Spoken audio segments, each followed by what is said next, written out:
Muy buenas tardes, bienvenidos a un episodio más del podcast Vámonos Recio, donde entrevistamos a gente ordinaria que ha logrado lo extraordinario.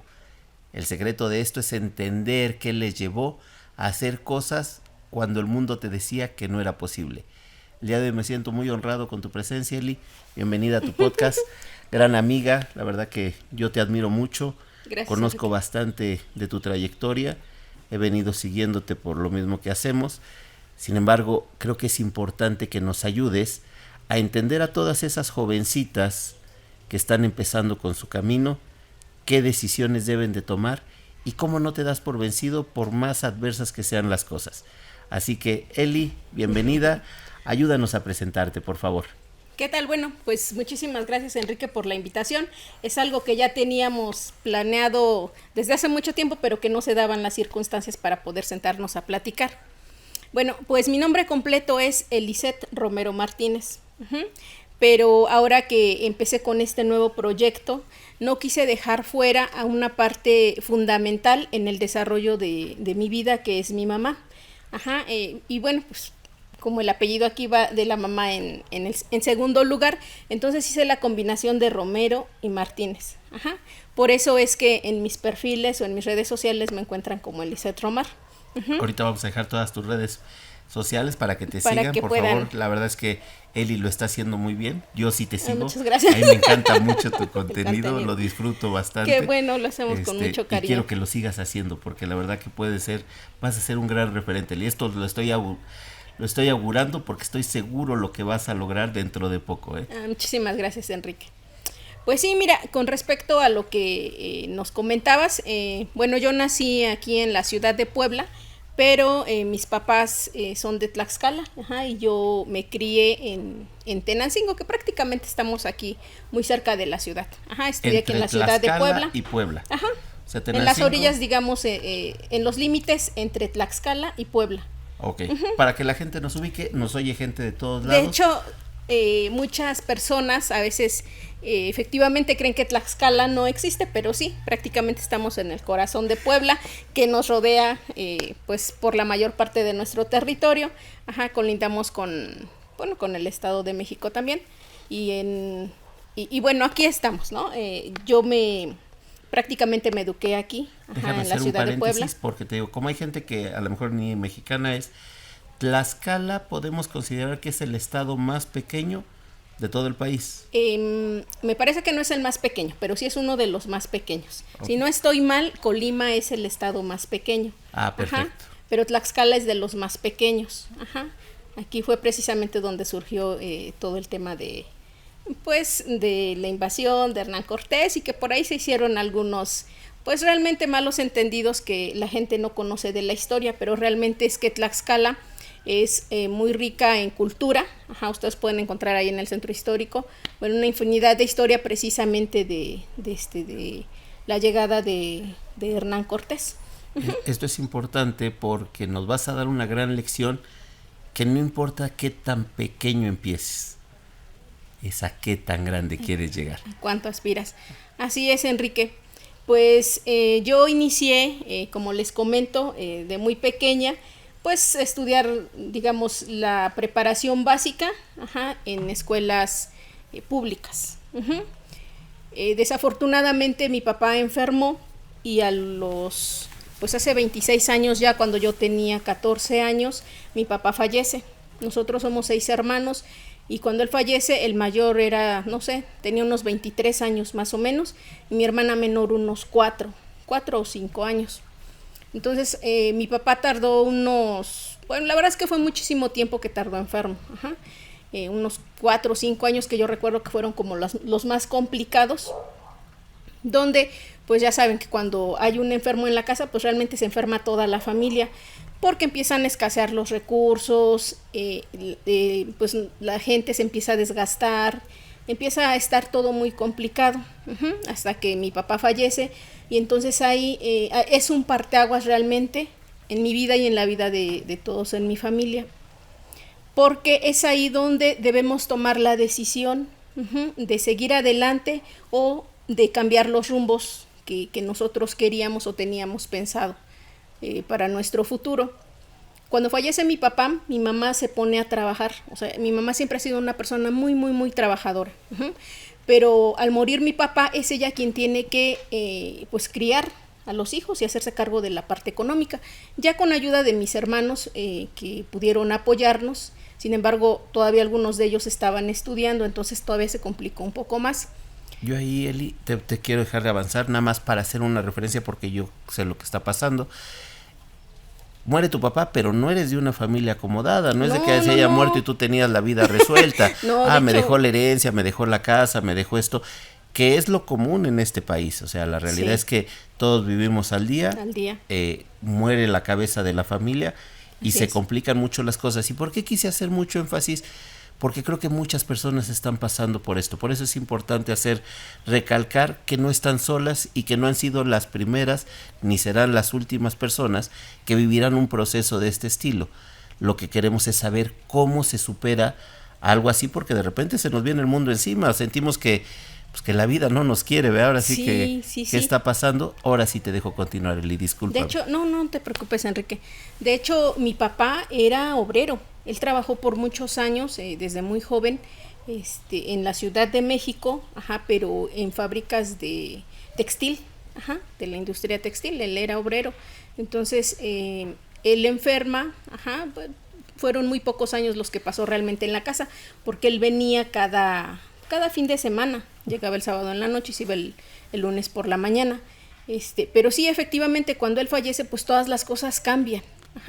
Entonces nos tenemos que poner a trabajar. Igual empiezo a trabajar desde esa edad y no sé si recuerdas todavía que anteriormente en los centros comerciales estaban los empacadores voluntarios, los famosos cerillitos. Bueno, empiezo a trabajar ahí y ya después de un tiempo, por la edad, me dicen, ¿sabes qué? Es que ya no puedes estar aquí. Entonces me salgo y me voy a una fonda en un mercado a lavar platos. Y ahí, no sé, ahí más o menos estuve alrededor de 2 años. Hasta que, pues, a veces la verdad es que nuestros sueños son tan grandes que no caben en algo tan pequeño. Y entonces dije, no, o sea, ya esto ya no me hacía sentir bien y creo que podía hacer otras cosas.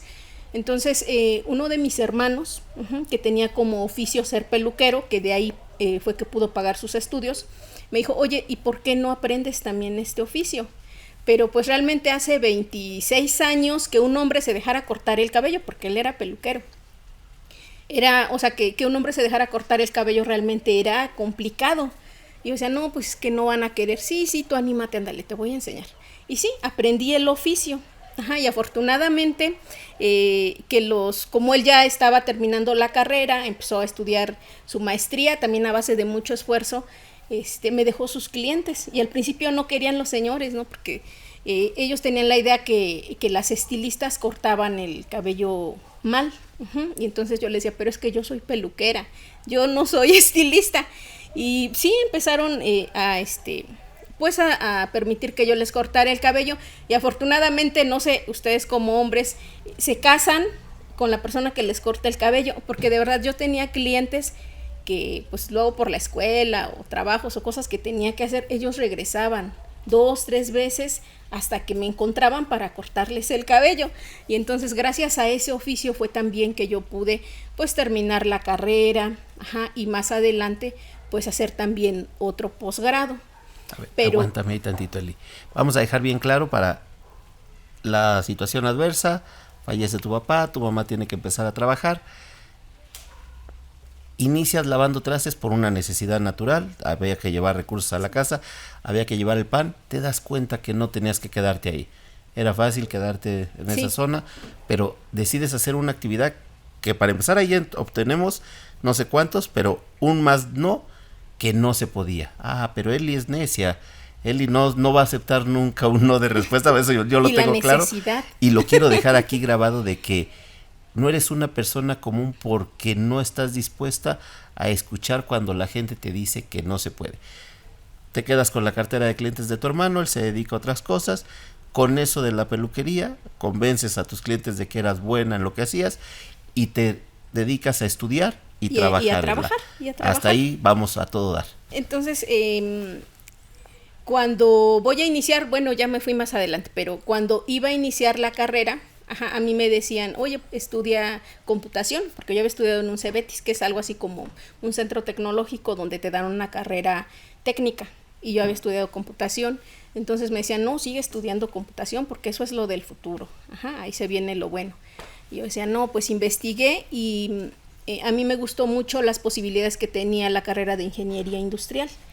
Y fui, y bueno, pues como finalmente yo ya era independiente en esos aspectos de pagar mis, no sé, mis gastos para la escuela, entonces decidí estudiar ingeniería industrial. Y entonces ahí me decían unas personas, oye, pero ¿por qué elegiste esa carrera? Que eso es para hombres. Otra vez. Y yo decía, no, y vuelve la burra pues lo que trigo. yo leí es que hay mucho campo de acción, entonces todavía voy a tener más posibilidades de poder trabajar en diferentes áreas, o sea, no está tan limitada. No, imagínate que cuando te cases vas a andar llena de grasa, y tu esposo ni te va a querer abrazar. Y entonces yo dije, ay, pues no me importa, ¿no? Lo que yo investigué es eso y a mí me parece que es una buena opción. Y sí, efectivamente estudié la carrera, y pues lo que ya urgía en la casa realmente era que pues yo también ya colaborara porque pero seguías había muchas manteniendo necesidades. lo de la peluquería. Sí, eso lo tuve hasta que terminé la carrera. Cuando terminé la carrera, que de hecho la hice en un año, o sea, digamos que avancé materias para poder terminarla un año antes. Entonces, pues siempre hubo mucho esfuerzo precisamente por el tema que yo veía cómo es que mi mamá se esforzaba tanto. Entonces yo decía, o sea, si yo no hago esto, o sea, si yo no me esfuerzo igual, entonces yo estoy quedando a deber y eso no debe ser. Y bueno, finalmente, pues pude ahorrar el año y además titularme por promedio, que sí me costó porque yo no soy una persona súper inteligente, la verdad. Las cosas que yo aprendo son porque le repito, le practico, o sea, no es que se me den fácilmente las cosas. ¿Cuántos alumnos había en tu salón? Bueno, de toda la, digamos, de toda la carrera, híjole, pues no tengo bien ubicado, pero a lo mejor éramos unos 300 en mi nivel. ¿Cuántos eran mujeres?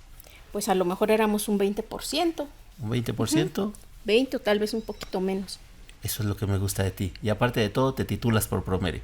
Sí, porque yo decía, no, pues es que hacerme todavía la tesis o hacer práctica, o sea, no recuerdo, son opciones que ya daban para poderse titular, pero yo decía, esto me va a llevar todavía más tiempo y entonces, ¿en qué momento yo voy a poder ayudar a mi mamá? Porque ella seguía trabajando, ella seguía trabajando para la comida.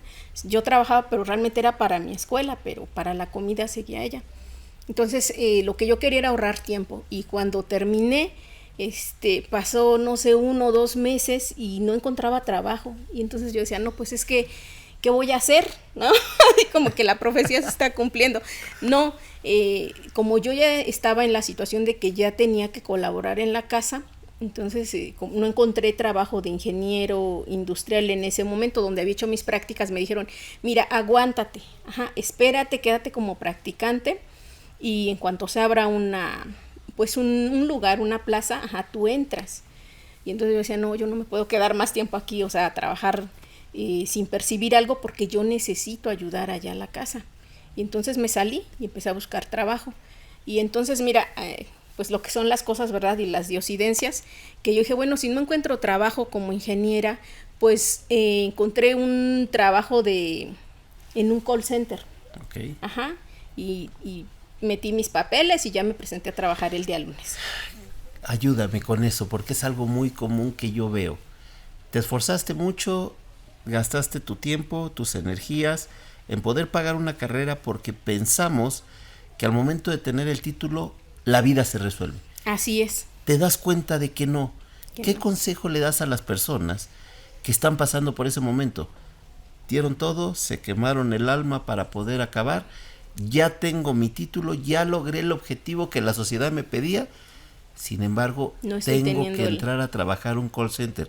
Mentalmente es fuerte, Eli. Es muy fuerte porque pues yo esperaba que las puertas se me abrieran, cuando terminara la escuela yo decía, no, pues yo voy a llegar a un trabajo y me van a tratar diferente, porque además yo ya estoy titulada y no cualquiera se titula, y menos en esa escuela. Aquí hace 26 años el Instituto Tecnológico de Puebla era así el top de ingeniería. Ajá, quien salía de esa escuela era porque de verdad se había quemado la pestaña, ¿no? Y entonces salgo y no encuentro trabajo, y sí es un golpe mental muy fuerte. Ajá, y de la familia también, porque aunque no me decía nada, yo podía ver en su cara esa desilusión hasta cierto punto de que yo no estaba haciendo lo que ellos también se imaginaron que iba a pasar. ¿Qué crees que sea ahí? ¿Expectativas? Ponemos la expectativa muy alta, ¿no? Claro, sí. Creemos que cuando nosotros terminemos la escuela, el mundo se va a abrir, y no pasa de esa manera. Ajá. La verdad es que muy pocas veces el mundo le interesa poco quién seas, lo que te hayas esforzado, lo que te haya costado. Ajá. Y lo que queda, bueno, en mi caso, pues mi motivo era ayudar a mi familia. Entonces yo dije, no importa, o sea, no estoy consiguiendo ahorita ese trabajo que yo quisiera, pero tampoco puedo quedarme cruzada de brazos ahí hasta los 33 años en el sofá de mi mamá, ¿no? Entonces, a lo que haya. Finalmente, esa parte de tal vez hasta cierto punto la pena que generaba o que hubiese generado en una señorita, pues yo ya no la tenía, porque yo ya había ido a empacarle las cosas a las personas, yo ya había ido a lavar platos. Entonces eso a mí ya no me pegó tanto. Irme a un call center tampoco era para mí denigrante, no era un trabajo, iba a ser una fuente de ingreso, y eso a mí me tenía contenta. Pero sucede que el primer día de capacitación en el call center, la persona que capacita no llega. Y entonces yo dije, no puede ser, o sea, esto ya no está bien, ¿no? O sea, una cosa mal tras otra. Y pues ya, de nuevo dije, bueno, pues no hay que perder el ánimo, ¿no? Y se acerca una chica de todas las personas que habíamos ido, y se acerca y me dice, hola, ¿cómo te llamas? No, pues me llamo Elisette. ¿Y tú? No, pues yo me llamo Gaby. Ajá. Qué bueno. ¿Y tú a qué te dedicas? Me empieza a preguntar. Y así pues con un poquito de pena, bueno, pues es que yo me vine a trabajar, pero en realidad, yo estudié ingeniería industrial y ando buscando trabajo. Ajá. Y me dice, ¿en serio? Porque donde yo trabajaba necesitaban ingenieros. Y yo así, ¿en serio? Sí, pues ¿dónde trabajabas? No, pues en tal lugar.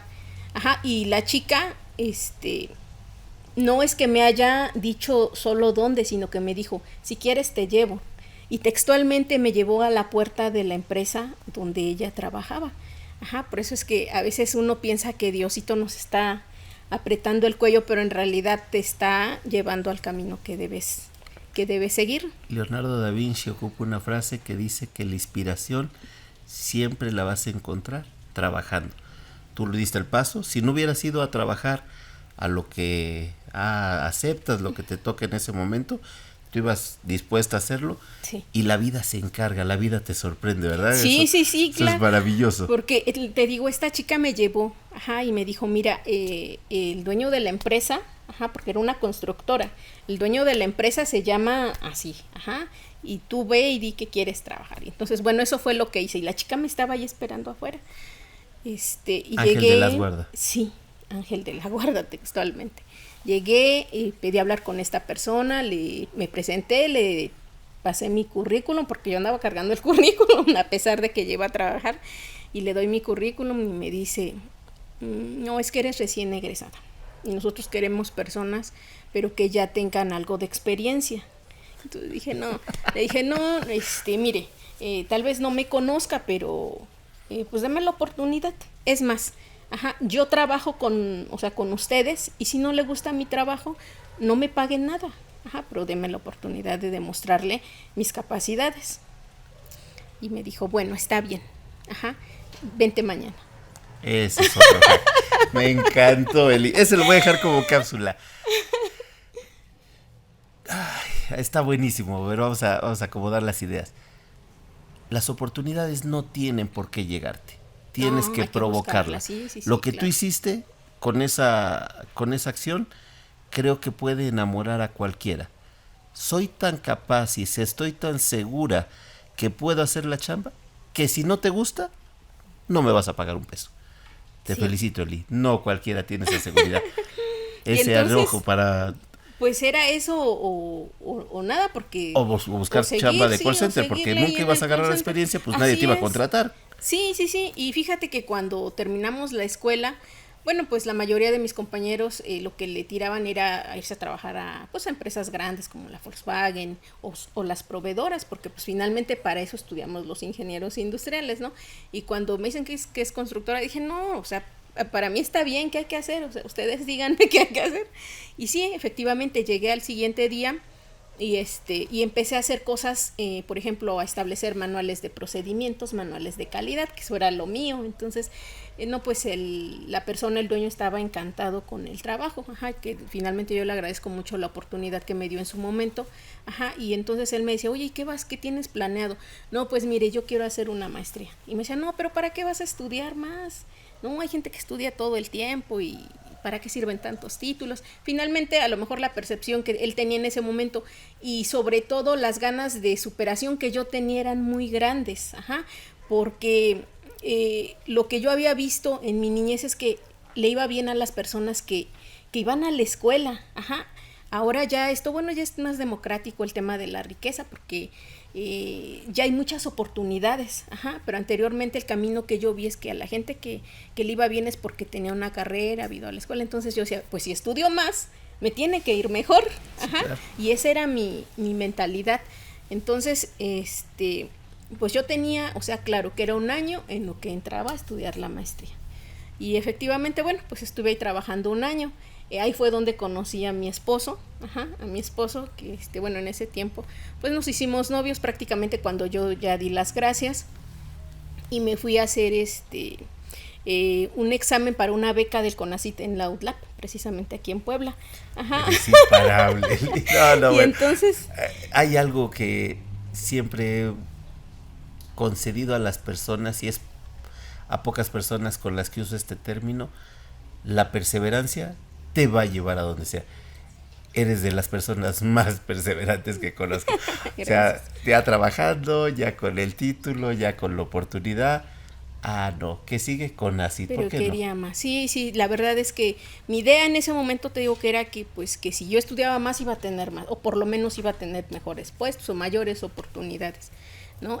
Fíjate que en algún libro leí que decía que el estudiar es el mayor acto de rebeldía para la gente pobre, en contra del sistema. Totalmente. Y bueno, lo leí no hace mucho y dije, sí es cierto, porque cuando realmente estás tan mal económicamente, pues estás mal anímicamente, estás mal en todos los aspectos, ¿no? Entonces te agarras de algo en lo que tú crees y eso es lo que te ayuda a seguir queriendo hacer más, ajá. Y finalmente, bueno, no le hacía daño a nadie, ajá, porque finalmente era algo que estaba, por lo que yo estaba trabajando. Oportunidad de hacer el examen para el CONACYT, ajá, para una beca ahí en la UTLAP. Entonces, pues me quedo, ajá, y le digo a mi novio en ese momento que si le gustaría también venir y hacer el examen. Y entonces me dice, porque él también tiene la misma formación, solo que él estudió en otra escuela, en la UAP. La UAP, tú estabas participando para la Universidad de las Américas, ajá, Puebla. Para la maestría. A ver, quiero dejar claro, los que no tengan qué es lo que estamos hablando, empieza la educación básica en una escuela pública, que es la que te ofrece el gobierno, termina su carrera o entra en un CEBETIS, que es una carrera técnica, posteriormente se da cuenta que no, hace la carrera de ingeniería industrial, sí, termina y después del brinco, no solamente a CONACYT, sino a la Universidad de las Américas Puebla, una de las universidades más prestigiosas de aquí del país. Eso es quererse superar, Eli. Eso es querer ir por todas las canicas. Y entonces invito a mi novio y le digo, oye, pues vente tú también, o sea, le das, ¿por qué no te vienes a hacer el examen? Pues nada pierdes, ajá, y lo hace y se queda, ajá, y entonces pues nos ponemos a estudiar 2 años la maestría, ajá. El CONACYT lo que nos daba era la manutención, en ese momento nos daba 6,000 pesos al mes, ajá, entonces pues yo ya era rica con ese dinero y todavía estudiando, nos iba, la verdad que pues nosotros ya nos sentíamos muy bien, ¿no? Y la escuela, esa sí se tenía que pagar, pero la escuela te da la oportunidad también de hacer un examen y te asignan un porcentaje de beca, y el resto tienes la posibilidad de trabajar también allá para ir pagando.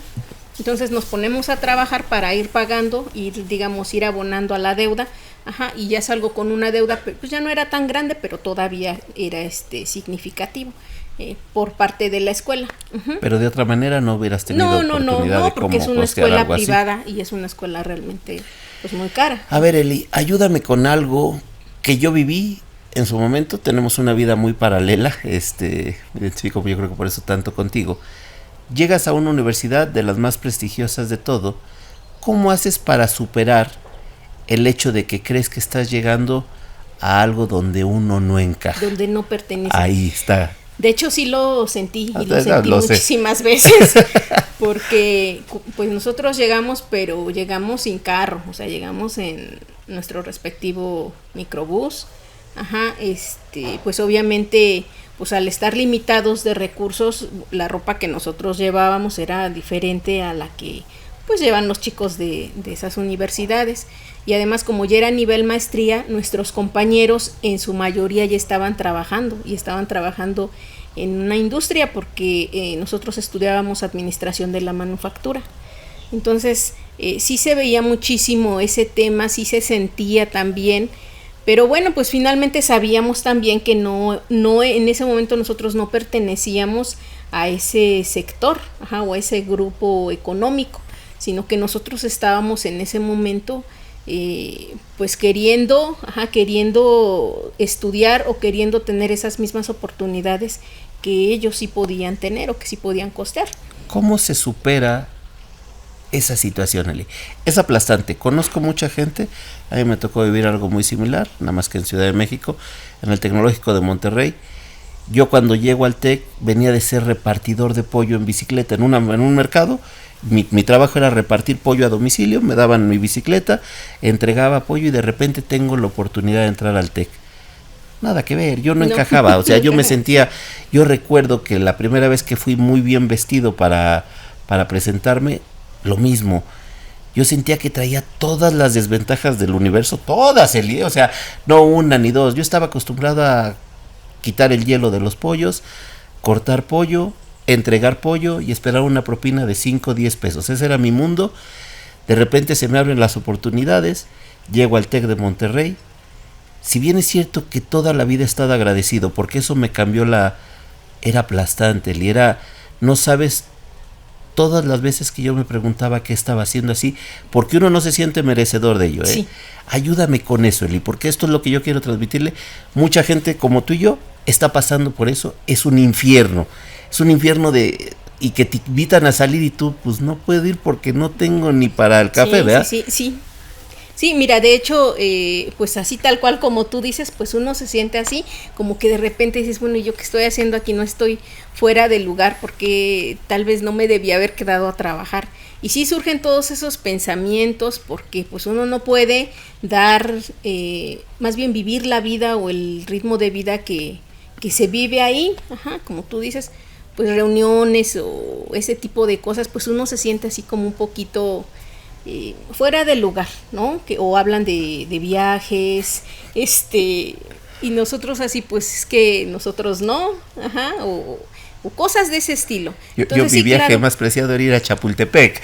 Yo sentía que había salido de viaje porque me subía a la lanchita y ya ellos se presumían que habían venido a esquiar y otras cosas. Sí, fíjate que tal vez lo pude sobrellevar mejor, pues porque ahí estaba Sergio, Sergio, mi esposo. Entonces, como que pudimos complementar esa parte y no dejar que nos afectara.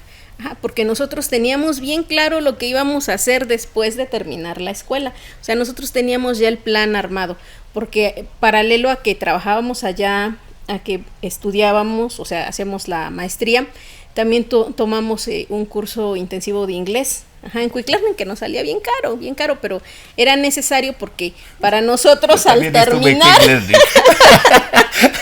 o sea, tu vida era carísimo, ¿no? Bueno, y era eso, no, pues hay que pagar la mensualidad. ¿Cuántas eran? 3 horas al día, ¿no? 3 horas al día, todos los días, y la mensualidad. Y el color chart de que repiten los sonidos. No, muy bueno. bueno. Me estás dando un recorrido a mi vida, Eli. Y entonces, no, pero viene lo mejor. Pues ya terminamos en el 2008.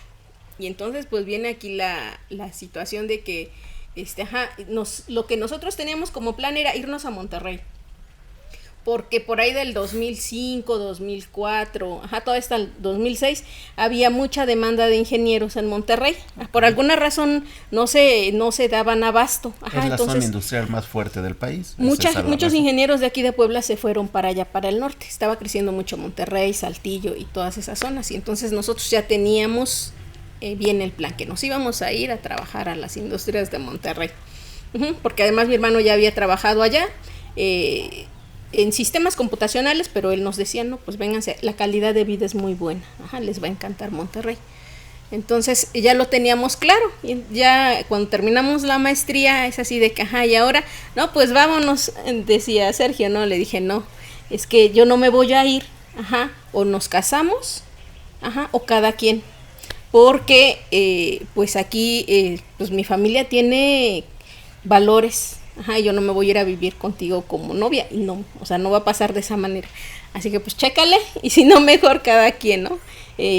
Sin problemas, sin nada. Y me dijo Sergio, no, ¿cómo crees? No, nos casamos. ¿Dónde firmo? Te dijo. Sí. No, si alguien pues se encuentra un tesoro como tú, no te deje, y yo también hubiera firmado.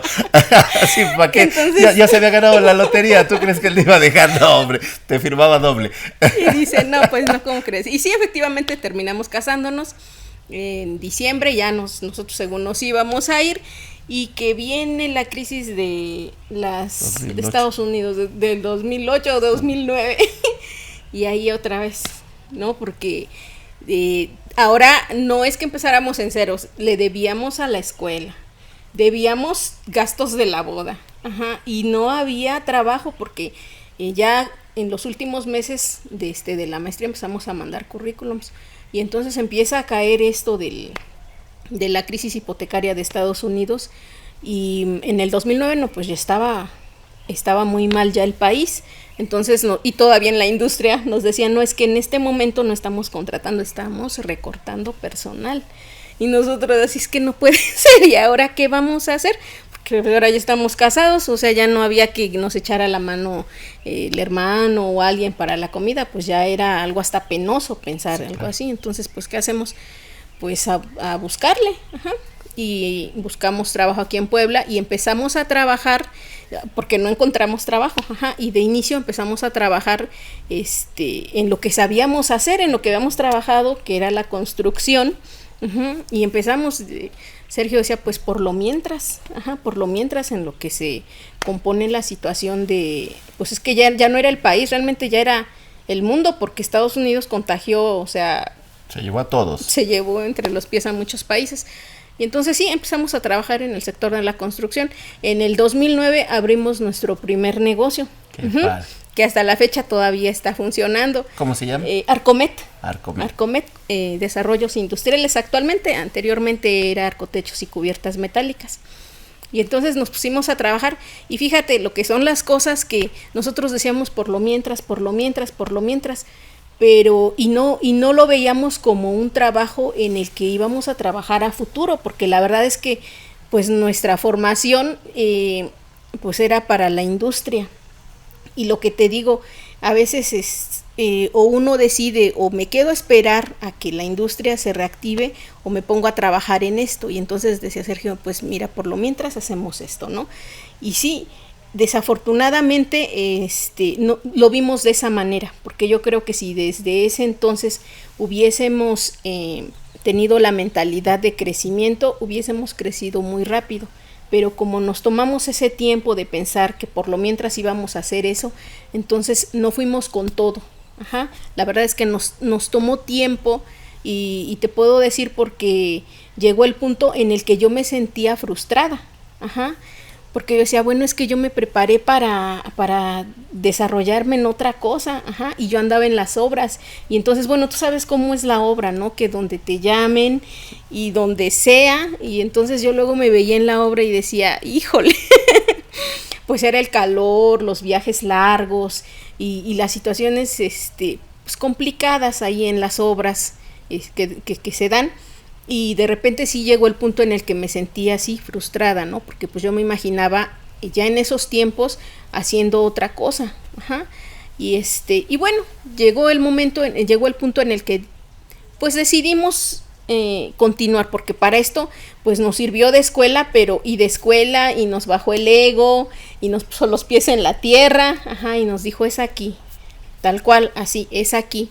Y entonces cuando decidimos verlo de esa manera, entonces empezamos a echarle ganas. Dijimos: pues este ya es nuestro negocio, las cosas afuera no están mejor, ya habían pasado varios años, ya llevaban 3 o 4 años y las cosas no mejoraban, entonces era momento de que ahora sí ya sentar los pies en la tierra y a ponernos a trabajar en serio, que la verdad es que ese negocio pues nos abrió muchas posibilidades, ajá, porque gracias a eso es que pudimos pagar deudas, pues comprar nuestro primer carro, bueno, ya era el segundo, ajá, hacer nuestra casa, nos dio la tranquilidad a los 3 años tuvimos nuestro primer bebé, uh-huh, nuestra nena, entonces me dio la oportunidad de llevarme la oficina a mi casa. Entonces la verdad es que cuando tuve a mi niña, ese trabajo yo ya lo veía como una bendición, porque no cualquiera, yo decía, si hubiese estado en la industria, a mí no me iban a dejar traerme la oficina a mi casa. No, imagínate, hace 23 años, ¿quién iba a trabajar en su casa? Entonces, para mí, o sea, cambió todo y lo empecé a ver como una bendición y empezamos ahora sí a trabajarle, pero con muchísimas ganas, porque pues ahora ya había una bebé. Creo que lejos de que la crisis del 2008 les afectara, les dio una gran bendición. Efectivamente, me queda claro que la sociedad te programa para que busques un empleo y tengas una seguridad. Sí. Ustedes entendieron por condiciones que la vida, yo siento que ahí les hizo un gran favor, que el mejor camino es ser independiente, porque lo compruebas después, sí, cuando ya tu bebé está en tus brazos, que tienes un ingreso recurrente porque ya habían trabajado para ello, sí, que es la curva de cualquier negocio. ¿Cuánto tiempo les lleva poder formalizar? Primero entender que del negocio iban a vivir y decir, de aquí ya vamos a vivir.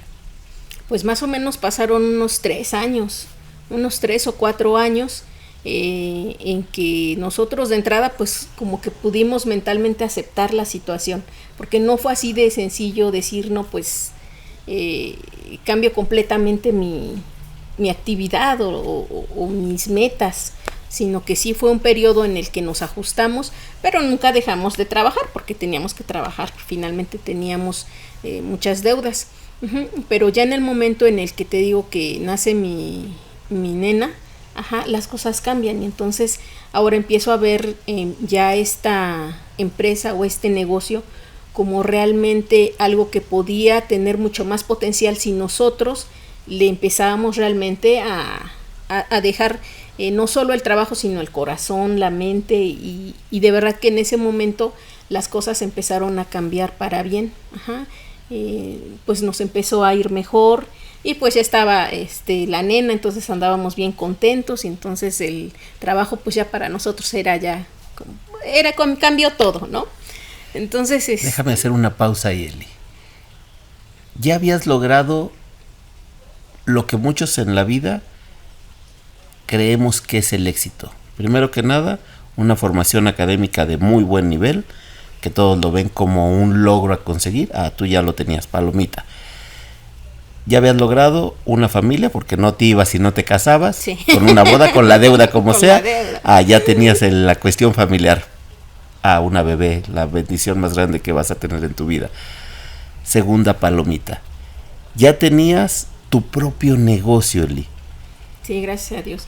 Yo creo que en ese momento ya habías cubierto lo que la vida espera, o lo que te dicen que la vida espera para ser feliz. ¿Por qué tenías que ir por más, Eli? Explica, ¿qué tienes en tu cabeza? ¿Por qué no te paras ahí?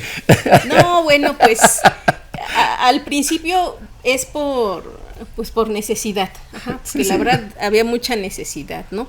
Y ya cuando empiezas a llegar a ese punto de realización, ajá, entonces te digo que para nosotros fue un cambio, porque sí lo habíamos hecho, pero pues más por la necesidad.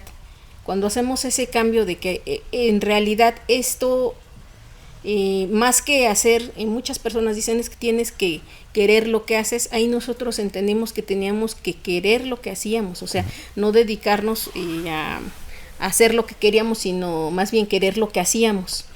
Y ahí todo cambió, créeme de verdad que todo cambió porque empezamos a verlo diferente, ya no era como el trabajo, ya no era el trabajo, sino que ya era algo que nosotros pues le veíamos mucho potencial, y queríamos seguir porque bueno, hasta ese entonces, todavía estábamos rentando un departamento, pero cuando nace la nena, entonces, bueno, se vienen ya estas ganas de querer tener una casa, porque ¿dónde va a jugar la nena? Porque es que va a estar en un espacio muy reducido, y la verdad es que nos dio mucho empuje el hecho ya de ser papás para poder ahora querer tener la casa. Y sí, pasamos un año, Sergio la diseñó, la hicimos a nuestro gusto, y después de un año pues ya nos mudamos a la casa, entonces ya festejamos el primer año de mi nena ahí en la casa, y todo muy a gusto, y efectivamente llegó el punto en el que decía yo, pues ya, misión cumplida. Así como que ya, pero no, en realidad, fíjate que lo que te comento, mi mamá es una mujer muy trabajadora, bueno, ahorita ya no, sí, ya no tiene las capacidades, pero siempre fue muy, muy trabajadora, entonces, pues siempre buscando así como que, ¿y ahora qué más hacemos? ¿Qué más hacemos? Llegó el punto en el que dijimos, bueno, no siempre vamos a estar trabajando, tenemos que ver la manera de que tengamos ya un respaldo económico, porque imagínate que pues por cualquier razón nosotros llegamos a no estar, porque yo tenía esa sensación de que cuando falta el papá, o sea, uno ya no camina prácticamente con los dos pies, sino que uno va con un pie, y siempre tuve esa sensación, ¿y qué pasaría si yo no estuviera y mi nena? ¿Y qué pasaría si Sergio no estuviera y mi nena? Entonces yo decía, no, debemos tener un respaldo económico, porque por cualquier cosa hay que tener el respaldo económico, y entonces seguíamos trabajando para eso, para tener ahora ya un respaldo económico, y después, bueno, pues que ya no hay que trabajar tanto, porque ya había pasado también el tema de que pues sí nos enfocamos a trabajar, también trabajamos mucho, Sergio también es una persona muy trabajadora, entonces yo creo por eso nos complementamos tanto, porque los dos trabajamos, somos bien enfocados a esas cosas. Y bueno, pues estuvimos bien hasta que llega mi segundo embarazo, y entonces fue muy complicado, él tuvo que estar trabajando prácticamente solo en el negocio, porque fue un embarazo de riesgo. Desafortunadamente pierdo al bebé, y entonces cuando pierdo al bebé, híjole, pues muchas cosas dejan de tener sentido para mí,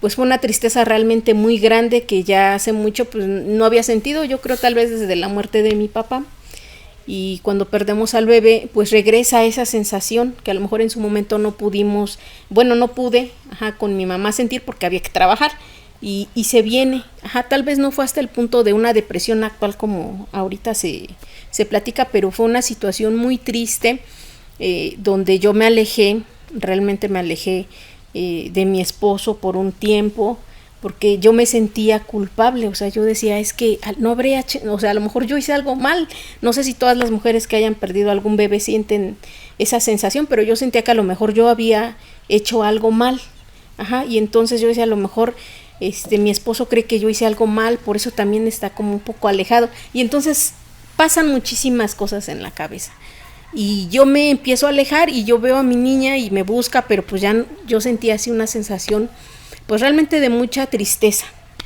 Entonces pues cambiaron mucho las cosas, nos alejamos un poco, también me alejé un poco de mi niña, y yo decía, es que tengo que hacer algo, porque ya llegaba el punto en el que yo decía, pues, o sea, como que ya no encontraba mucho sentido, y mira, gracias a Dios llegó a mis manos un libro que se llama El juego de la vida y cómo jugarlo, de Florence Scovel, y lo empecé a escuchar, y realmente ese libro me salvó, o sea, me sacó de la depresión, de la tristeza que traía, y empecé a cambiar la forma en la que veía la vida, y empecé a estudiar muchísimo el tema, de metafísica, de desarrollo personal, Y fue ahí que inicié precisamente con el estudio del desarrollo personal, porque yo decía, es que estas cosas pueden suceder.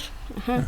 Y yo nunca pensé que me iba a suceder a mí, y cuando me sucede, pues cambia completamente mi vida.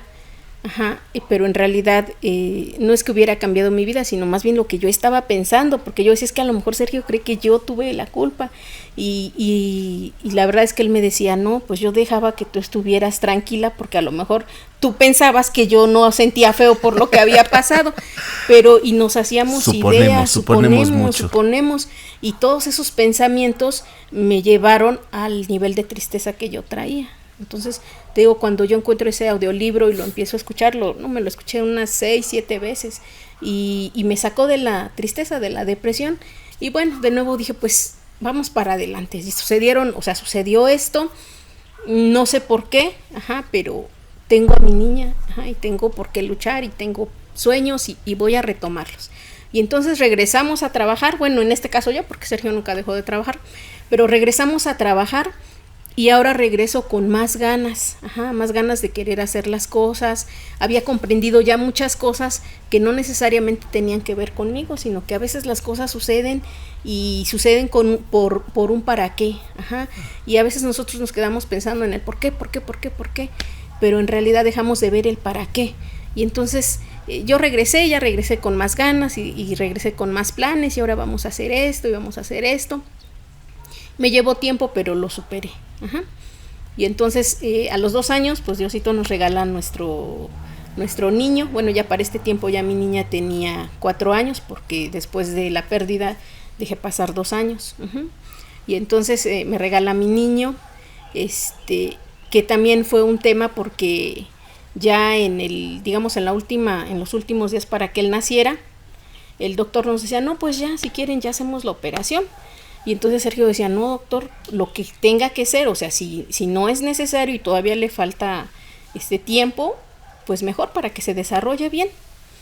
Y bueno, es que muchas veces ya uno no sabe, ¿verdad? También con este tipo de cosas de que ya urge, y dejamos que pasara el tiempo, otros días realmente. Y entonces un sábado, que yo recuerdo que Sergio me había ido a comprar unos flanes y unos postres, y entonces cené y me quedé bien dormida, pero ya en los últimos días del embarazo las mujeres ya no dormimos, o sea, dormimos por periodos de 1 hora, hora y media, y yo recuerdo que esa noche me quedé súper dormida, y entonces cuando despierto en sábado empiezo a sentir al bebé, y no se mueve, y entonces se viene a mi cabeza de nuevo todo lo que había vivido, y digo, no, Diosito, por favor, esto no puede pasar, y entonces le hablo a Sergio y se regresa rápido, y yo ya estaba perdida, llorando, ya no sabía realmente, de mí, yo me imaginaba lo peor. Y entonces llega Sergio y me dice, ¿sabes qué? Cálmate, tranquilízate, no, es que mi bebé, es que por qué yo, es que por qué, no, se me borró todo realmente, y lo único que podía ver o lo que podía sentir era lo que yo ya había sentido antes. Claro. Y entonces yo me imaginaba lo que había pasado, y entonces Sergio me dice, no, cálmate, le habla al doctor, y me decía Sergio, háblale al bebé, frótate el estómago, habla con él, platícale. Y yo decía, pero ¿cómo? Yo iba llorando en el carro, pero mal. Y me decía, no, cálmate, habla con él, él está bien.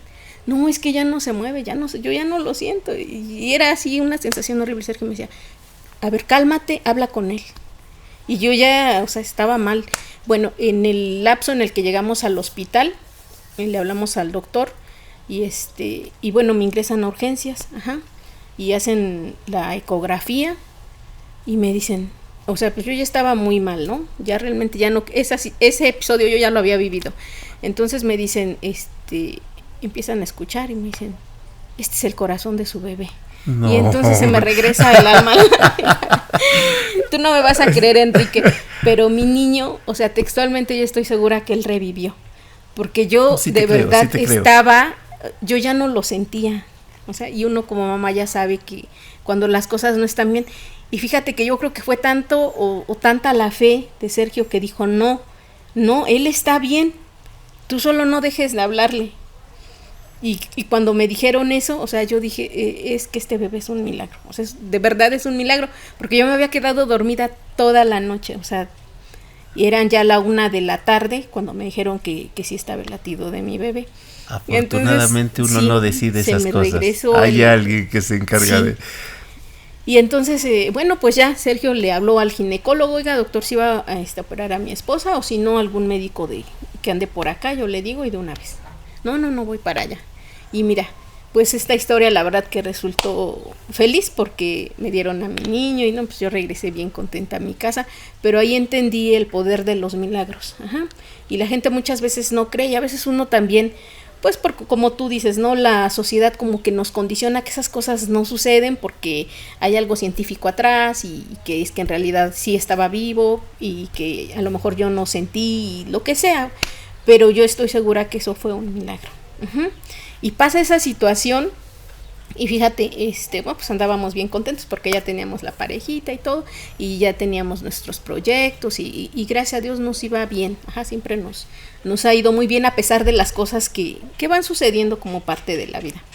A los 2 años me embarazo nuevamente, ajá, y bueno, vuelve a ser el mismo caso de que es un embarazo complicado y desgraciadamente igual a los 3 meses pierdo al bebé y entonces nuevamente voy al hospital y todo el procedimiento que se tiene que seguir, pero ese día dije no, ajá, yo ya iba más fuerte mentalmente que la primera vez que había sucedido y dije no, yo tengo muchas cosas por las que estar agradecida, uh-huh.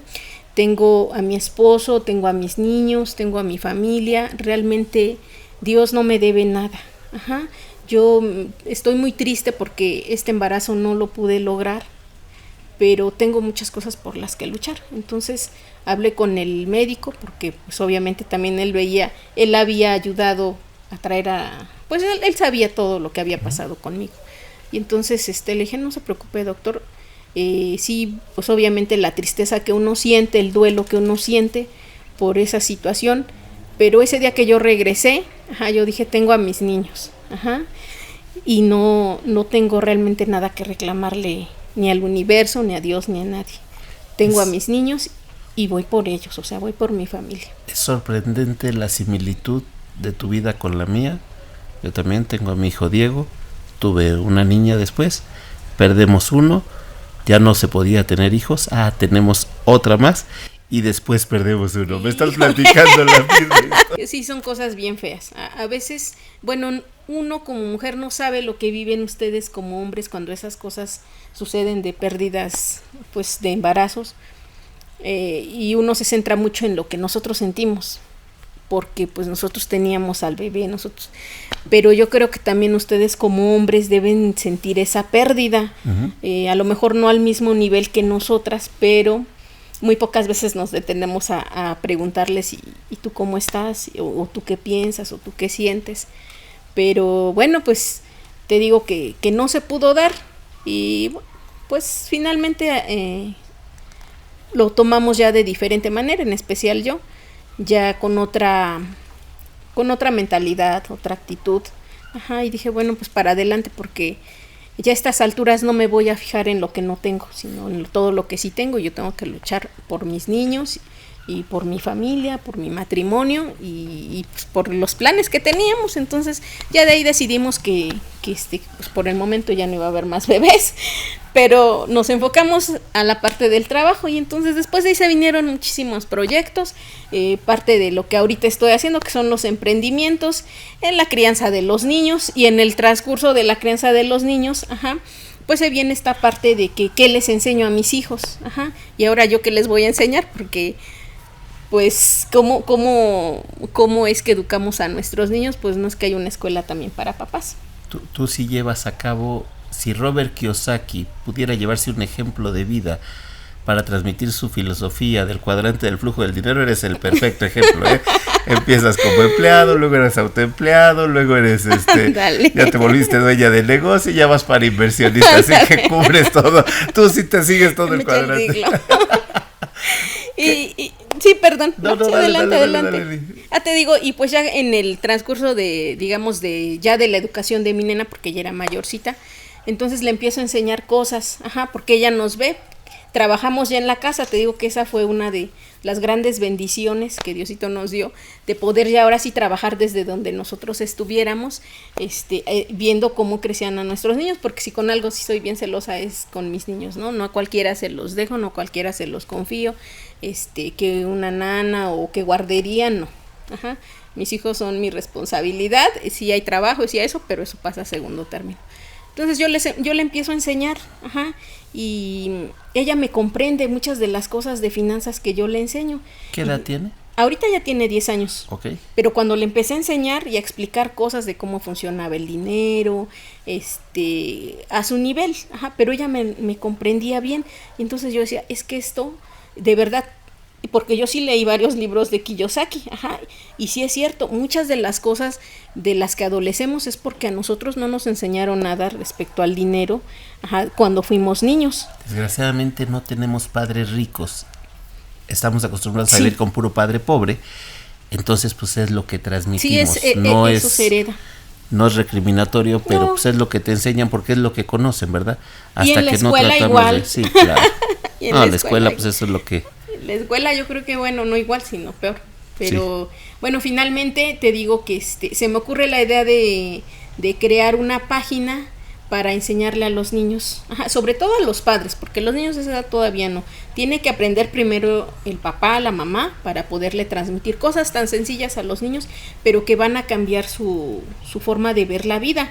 Y en esos momentos, que de esto ya tendrá unos, no sé, tal vez unos 5 o 6 años que empecé a hacer ese emprendimiento de financieritos.com, que yo inicio, y empiezo a armar con... ¿Sigue viva esa página? Sí, ¿La podemos mandar a que te sigan? Sí, financieritos.com. Okay. Y hay fábulas financieras y cosas muy padres, y eso es gratuito. Es para que los papás entren y les enseñen a los niños, porque los papás desafortunadamente muchos no tenemos esa formación, entonces sí tienen que aprender primero para poderle transmitir a los niños. Pero algo que empezó así como muy, digamos, heurístico, o sea, no es que tuviera un fundamento científico, sino que solo a mí se me ocurrió, y para ponerlo al alcance de los papás. Pero más adelante, que ya me estuve documentando en ese tema, ya pude ver que los científicos dicen que del último trimestre inclusive de embarazo hasta los 7 años, nosotros vivimos grabando programas. Nos encontramos en un estado similar al de la hipnosis. Los niños por eso es que aprenden todo, porque ellos están grabando programas. Yo tengo un dato, Eli, a ver si tú me ayudas a ampliarlo, que de los 0 a los 6 años vas a aprender el 80% de todo lo que vas a aprender en toda tu vida. ¿Es correcto? Seguramente sí. Mira, no sé digo exactamente el porcentaje, pero lo que sí dicen estos científicos, que es el doctor Bruce Lipton y Joe Dispenza, es que cuando estamos en esa edad, estamos grabando programas, y grabamos de lo que sea que nos hablen nuestros papás, maestros, tíos o conocidos. Todo eso se queda grabado en nuestro subconsciente. Por eso es que muchas de las, digamos, comportamientos que tienen los padres luego los vemos en los niños. Ay, mira, camina igual a su papá, o eres igual a tu papá, o mira, dices lo mismo que tu mamá. Pues claro, porque ellos estuvieron grabando. Ya ves, Diego, por eso eres mi copia, cabrón. Estuvieron grabando todo lo que nosotros hacíamos, y los papás no lo sabemos. Bueno, yo lo desconocía, y cuando vi dije, no, pues con razón. Y el problema es que en el tema, por ejemplo, del dinero, ¿qué escuchamos cuando éramos niños? No, pues que el dinero va y viene entre las cosas, ¿no? Que el dinero no se da en los árboles, que yo no hago dinero, que yo no, y siempre es ese tema. Y como tú dices, sí, efectivamente, pues nuestros papás no tenían. Aquí el tema es que, bueno, lo traemos ahora sí al presente. Si nosotros vimos en nuestra niñez que nuestro papá se tomaba la semana o lo de la raya, lo vamos a repetir.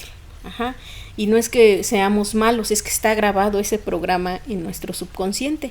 Entonces, si no trabajamos sobre eso, o sea, en modificar esos comportamientos, esos programas, y que sí se puede, y que realmente no es complicado hacer el cambio o la modificación, vamos a tener vamos a tender a repetirlos.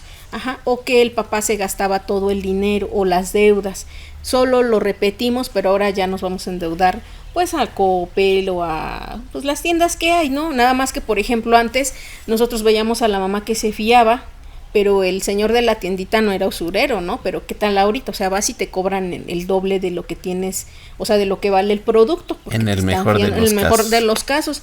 Pero todo eso de la deuda, todo eso lo aprendimos. Entonces todo eso lo estamos repitiendo y es lo que pues genera problemas en tu vida adulta. ¿Cómo salimos de ese patrón? A mí me encanta algo que siempre trabajo con mis equipos de trabajo, es romper paradigmas. Yo le llamo, lo que tú dices es reprogramar o reajustar mentes para que piensen de una manera distinta. Cómo cuesta trabajo, Elie. Yo es a lo que más tiempo le dedico, y ahora en la formación de mis empresas y negocio, es estar hablando con todo mi equipo. Aquí tengo muchas personas y les puedes preguntar de cuál es mi misión. Es esa, es reprogramar su mente a que vean las cosas diferentes. ¿Cómo lo logras? ¿Cómo le haces para que reprogramarles, meterles esas ideas? Miren, de hecho, no, o sea, no es que lo diga yo, son cuestiones científicas que les digo que estos doctores han pues ido investigando y se han dado cuenta de que funcionamos de esa manera. Entonces, cuando nosotros tenemos comportamientos que sabemos que nos están dañando, porque sí lo sabemos, o sea, sí sabemos que, por ejemplo, si cobramos hoy y mañana, no sé si es 15, el 15 y el 16 la agarramos de pachanga, pero el 17 ya no tenemos dinero y a pedir prestado, y entonces cuesta llegar al fin de mes y entonces el dinero nunca alcanza, precisamente porque tenemos esos programas ya guardados en nuestro subconsciente. Si ya sabemos que están, lo importante es identificar y aceptar que los tenemos, y si los tenemos, entonces ahora buscar precisamente ¿qué sería lo correcto o qué sería lo que deberíamos hacer? O sea, identificar cuál sería el comportamiento correcto o el programa que quisiéramos ahora insertar, en el caso de que fuera posible. Ya que lo tenemos identificado, lo que recomiendan ellos es, la hipnosis, que la hipnosis es donde se mete un especialista de la mente, y trabaja con tu subconsciente, porque ahí es donde está toda la información. ¿Lo has hecho, Eli? No, y no lo, al menos yo no lo recomiendo, porque vas a dejar que un extraño se meta a tu computadora, y que instale un programa que tú no sabes cuál vaya a ser, Entonces, eso yo no lo recomiendo, pero están las otras dos técnicas. La siguiente técnica es la repetición. Si nosotros hacemos algo que repetimos y repetimos y repetimos, se va a sustituir al programa viejo. Entonces, por la repetición, por eso es que un hábito, por eso dicen, tú haces el hábito, tú creas el hábito y el hábito te va a crear a ti, porque la repetición es lo que va a generar que ese programa salga y ahora se instale el nuevo. Y el otro es precisamente esta técnica de reprogramación mental, que así se llama, es que cuando nosotros ya estamos a punto de dormir, cuando nos vamos a la cama y ya estamos así como medio adormilados, no estamos durmiendo, pero ya estamos en esa fase de que queremos quedarnos dormidos, tener frases de reprogramación. Estas tú ya las debiste haber trabajado antes, y son frases cortas que tú te vas a repetir. Ayúdanos con 3, Eli. No sé, por ejemplo... 3 que tú hayas ocupado. El dinero, por ejemplo, con respecto al dinero. El dinero es bueno porque me ayuda a proveerle a mi familia lo necesario y ayudar a otras personas. O simplemente el dinero es bueno, el dinero es una buena herramienta, el dinero me ayuda, el dinero me sirve, yo soy un buen administrador, yo gano el dinero fácilmente, de manera positiva, claro, porque hay muchas personas que tienen esa creencia que por supuesto no es suya, sino que también la aprendimos, de que hay que trabajar mucho para poder ganar el dinero, que hay que sufrirle, que hay que esforzarse demasiado. Hay quienes dicen hay que sacrificarse.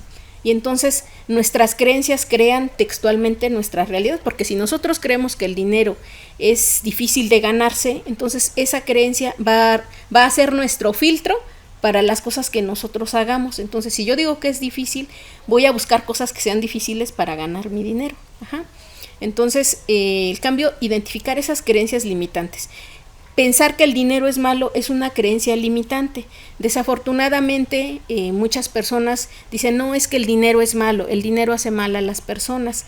Y la verdad, bueno, pues quienes estamos en el tema, por ejemplo, de los emprendimientos o de los negocios, sabemos que no es así, que realmente el dinero es una herramienta que te puede ayudar a construir un edificio, te puede ayudar a hacer cosas positivas, pero depende de ti, en qué lo quieres enfocar, cómo lo quieres enfocar.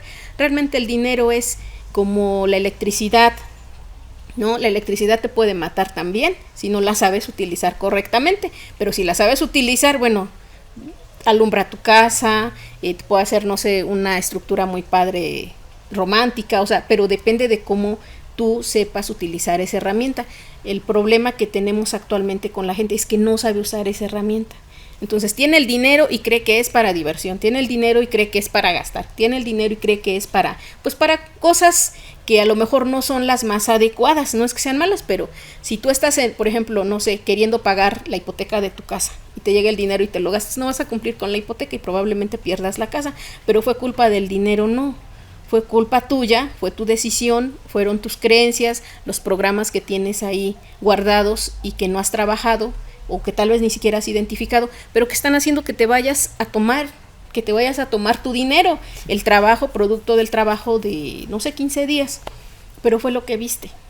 Entonces, aquí ya no es que, bueno, sí yo vi ese comportamiento, inclusive, por ejemplo, yo digo, en las instituciones religiosas, ¿qué nos decían? Es más fácil que pase un camello por el ojo de una aguja que un rico entre en el reino de Dios.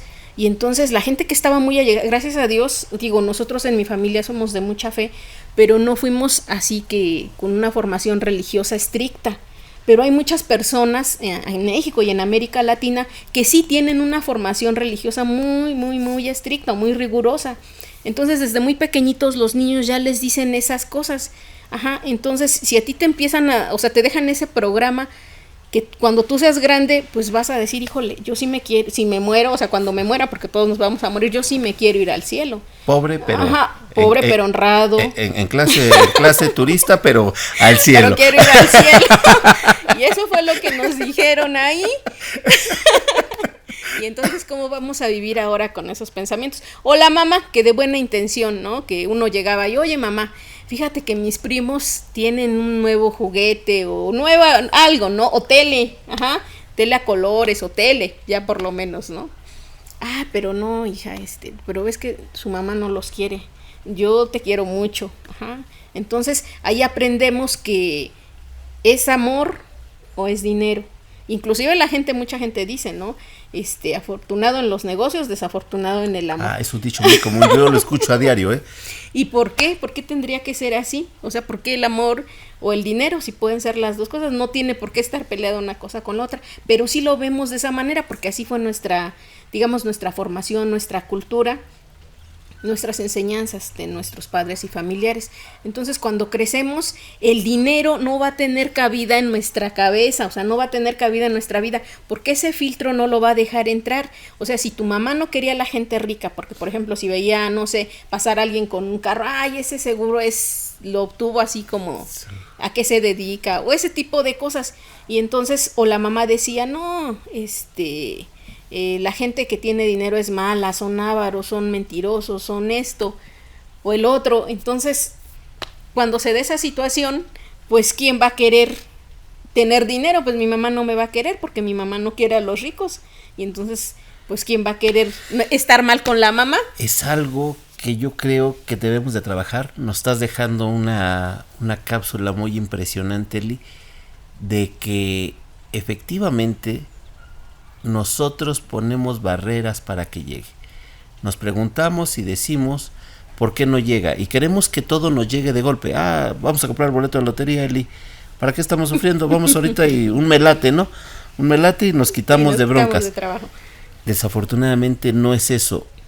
Porque pensamos que efectivamente el dinero lo ponemos una barrera. En vez de llamarlo, como tú bien acabas de decir, reprogramar la mente y decir, oye, que venga, como tú podremos opinar, o gente que venimos de abajo, o muy abajo, o más que abajo, como nosotros, pues aprendes a darle un sentido, aprendes a ocuparlo, a bien ocuparlo, ¿verdad? Porque No porque ahora tengas lo que tienes, pues te vas a ir a despilfarrarlo. Ya te costó toda una vida, no lo vas a dejar.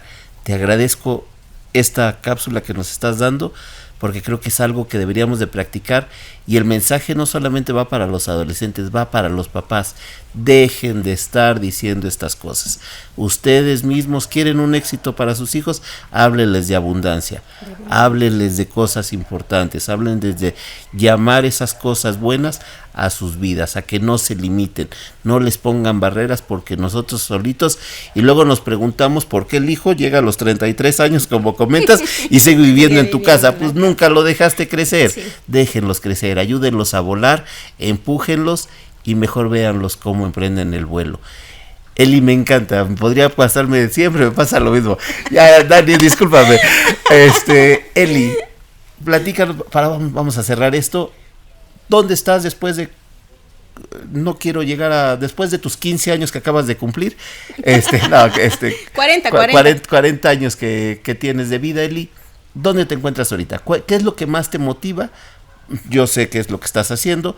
Platícanos cómo, después de todos esos triunfos y esos logros, teniendo todo en contra, ¿hacia dónde va, Eli? ¿Hacia dónde te diriges en este momento? ¿Cuál es la siguiente ruta? Pues mira, bueno, tú ya sabes que nos dedicamos al tema de la construcción, al tema de los bienes raíces, pues ya estamos por ahí emprendiendo otras cosas relacionadas precisamente a eso, pero el proyecto que ahorita me tiene muy, digamos, muy emocionada, y que la verdad es que me costó muchísimo, y yo te lo he comentado, me costó muchísimo salir a las redes sociales, porque si había algo que yo valoraba mucho, era mi privacidad. Sin embargo, hace muchos años que luego van y veo y escucho, y cuando las personas me cuentan su vida o la situación por la que están pasando, y yo digo, híjole, yo sé, o sea, yo quiero decirles, y algunas veces pues me atrevo y les recomiendo algunas cosas, ¿no? Y yo sé, porque yo sé cuál es el camino, yo pasé por ahí, yo estuve en esa situación, y yo quiero decirles, y algo que me, pues como que me limitaba un poco, era eso, ¿no? De decir, pero es que a lo mejor le digo, no sé, a mi hermana o a un familiar cercano, pero cómo yo me meto en la vida de otra persona para decirle, oye, ¿y por qué no haces esto? ¿Y por qué no emprendes? ¿Y por qué no pierdes ese miedo a depender a lo mejor de tu esposo? ¿Por qué no te atreves? Porque las mujeres, créeme que, no sé si todas, y no quiero generalizar, pero las mujeres sí tenemos mucho potencial. Sí es muy difícil, por ejemplo, este sector de la construcción, bueno, tú lo sabes, es muy difícil realmente entrar, y la verdad es que yo tampoco he querido meterme tanto en los temas muy operativos, porque pues también respeto a los señores que están en la construcción, pero sí sé que es difícil, pero finalmente cuando nosotros nos decidimos hacer algo no hay límites, y las mujeres tienen muchísimo potencial. Lo que pasa es que tienen también muchos miedos, y esos miedos sí se pueden quitar, pero hay que trabajarlos. Y precisamente el tema del desarrollo personal es que trabaja esas 4 áreas de nosotros como seres humanos, que si las empezamos a desarrollar, créeme que en lugar de caminar con un pie, vamos a empezar a caminar con 2, y a lo mejor hasta empezar a usar las manos, porque precisamente el tema del desarrollo personal te dice, oye, eres una persona, o sea, no eres tú una persona que solo trabaja, también piensas, también sientes, y además tienes un ayudante, porque tú vienes de un ser creador y tú tienes esa misma sustancia. Tú eres un ser creador. Si somos hijos del Padre y el Padre es el que crea, entonces tú eres y tienes esa misma sustancia.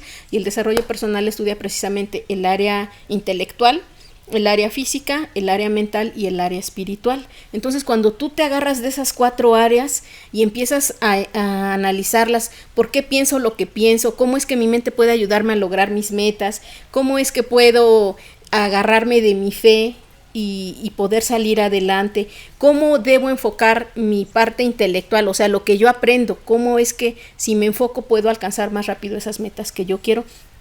Es cuando empiezas a avanzar más rápido. Esa fue una de las cosas que a mí me ayudó muchísimo cuando empecé a estudiar el tema del desarrollo personal, porque como te digo, yo aprendí de mi mamá a trabajar muchísimo, y entonces éramos muy trabajadores. No sé si recuerdas que hace un rato te dije, me siento rara porque no estoy trabajando.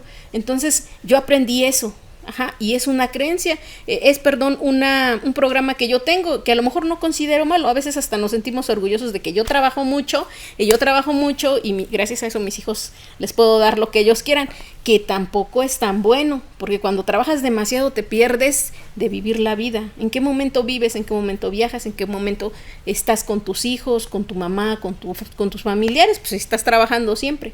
Cuando empiezas a equilibrar tu vida con esas 4 áreas, entonces las cosas empiezan a fluir mejor y más rápido. Entonces, lo que yo puedo decirles a las mujeres y en general, bueno, a todas las personas que estén en el nivel de conciencia donde necesiten un empujoncito o una ayuda o un consejo, es que precisamente se apoyen de esas 4 áreas. Ajá. Que empiecen a estudiar el desarrollo personal y verán que van a empezar a crecer más rápido. Tal vez este consejo no es para todos, porque en general no todos estamos en el mismo nivel de conciencia. Hay personas que están luchando por su subsistencia, por comer al rato. Ajá, no por otra cosa, por comer al rato. Otras personas ya están en otro nivel de conciencia donde ellos tal vez ya están queriendo establecerse económicamente y otros siguen creciendo y otros ya crecieron tanto que ya no saben para dónde ir. Entonces estamos en diferentes niveles, pero si de algo les puede servir a las personas, tomen ese consejo, porque de las 4 áreas está una que es muy importante y de la que nos olvidamos la mayoría de veces, que es el área espiritual. Entonces el área espiritual te va a ayudar en el nivel de conciencia que estés muy abajo o estés muy arriba. Siempre hay problemas que tú no vas a poder solucionar, pero que si tú te agarras precisamente de esa espiritualidad y la sabes entender y te sabes comunicar con tu creador, las cosas van a empezar a ser más leves para ti, porque hay cosas que tú no vas a poder solucionar. No está en nuestras manos. No está en tus manos, así es.